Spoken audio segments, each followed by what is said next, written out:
नुकतेच नियुक्त झालेले ग्रामीण विभागाचे जिल्हाध्यक्ष माजी आमदार दीपक आबा साळुंके यांच्या महत्त्वपूर्ण बैठकीचं आयोजन सोलापुरात करण्यात आलं होतं आणि या बैठकीदरम्यान ज्यावेळेस पत्रकारांनी त्यांना प्रश्न विचारले त्यावेळी त्यांना महाआघाडी हा शब्दच त्यांच्या तोंडात येत होता। महायुती हा शब्दच त्यांना या प्रसंगी वापरता आला नाही, त्यामुळे ते अजूनही महाआघाडीतच आहेत का असा सवाल पत्रकारांनी उपस्थित केलाय।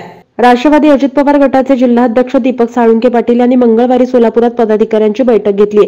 त्यानंतर नूतन जिल्हा कार्यालयाची पूजा केली। पुन्हा जिल्हाध्यक्ष झाल्यानंतर त्यांनी पत्रकारांसोबत संवाद साधलाय। शरद पवार हे माझे अजूनही दैवत आहेत, पण भविष्यातलं नेतृत्व पाहता अजितदादा यांच्या नेतृत्वाखाली काम करण्याचा निर्णय घेतला असं त्यांनी सांगितलं। यावेळी पत्रकारांशी बोलताना त्यांनी आगामी लोकसभेसाठी पक्ष संघटन मजबूत करण्याकडे भर दिला जात आहे असं सांगतानाच त्यांच्या तोंडून महाआघाडी असा शब्द बाहेर पडला, परंतु महायुती हा शब्द एकदाही तोंडून आला नाही।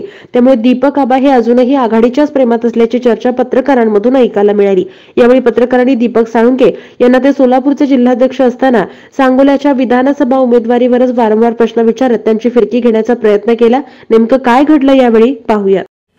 नाही, आता अन्याय झाला वगैरे ह्या सगळ्या बाबी सगळ्याच राज्याला माहिती आहेत। त्यामुळे मी एवढ्या मोठ्या विषयावर बोलणं एवढा मी काय मोठा नाही। नाही, आमच्यावर नाही विभाजन झालं। आज पवार साहेब आज माझे दैवती आहेत, परंतु दादांचं भविष्यकाळातलं नेतृत्व याच्यामुळे आम्ही दादांच्या बरोबर थांबायचा निर्णय घेतला जायचा। आत्ता कार्यालय आज सुरू केलेलं आहे, आज पूजा घातलेली आहे, त्याच्यानंतर राहिले।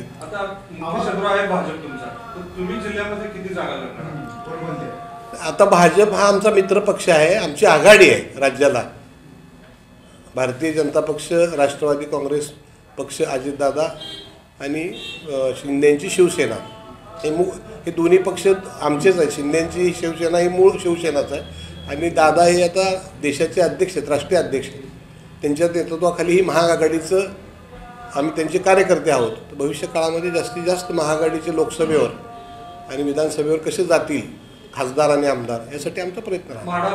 लोकसभा वरिष्ठ पातळीवर जे निर्णय घेतील दादा आणि ज्याच्याकडे जाईल तो उमेदवार आम्ही निवडून आणू। आमच्या नेतृत्वानं अजून लोकसभेच्या संदर्भामध्ये काय करावं अशी राष्ट्रवादीच्या कार्यकर्त्यांची बैठक बोलवली नाही। जेव्हा ते बैठक बोलवतील त्यावेळेला आम्ही आमचं मनोगत त्या ठिकाणी सगळं सध्या लोकसभेचा विषय आहे। जिल्हा अध्यक्ष म्हणून या ठिकाणी मी आपल्याला बोलवलेला आहे, बरोबर। सगळ्याच विधानसभेच्या संदर्भामध्ये पक्षाचा दौरा माझा जिल्ह्याचा झाल्यानंतर प्रत्येक विधानसभेच्या संदर्भामध्ये मी त्या वेळेला बोलेन। मी माझी भूमिका सांगोला तालुक्यातल्या जनतेच्या पुढे स्पष्ट केलेली आहे।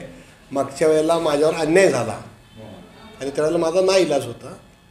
तर आता भविष्य काळात तुम्हाला समजेल माझी काय भूमिका असेल ती।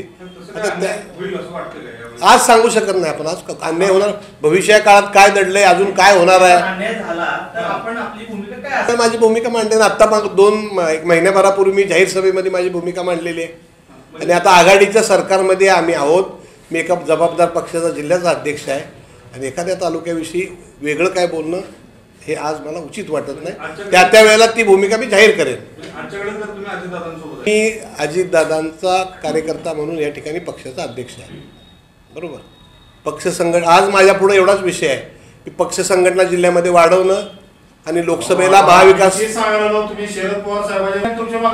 त्या लोकसभेच्या माझी आपल्याला विनंती आहे, लोकसभेच्या निवडणुकीनंतर जेव्हा विधानसभेची बिगुल वाजल त्यावेळेला मी मांडेन ना। आत्ताच पुढं अगदी पुढचं आज कशाला बोलायचं, जे काय बोलायचं ती मतदारसंघामध्ये मी सांगितलेलं आहे। आता त्याच्या पक्ष संघटना जिल्हा या विषयावर आपण जर आज चर्चा केली तर मला वाटतं बरं होईल।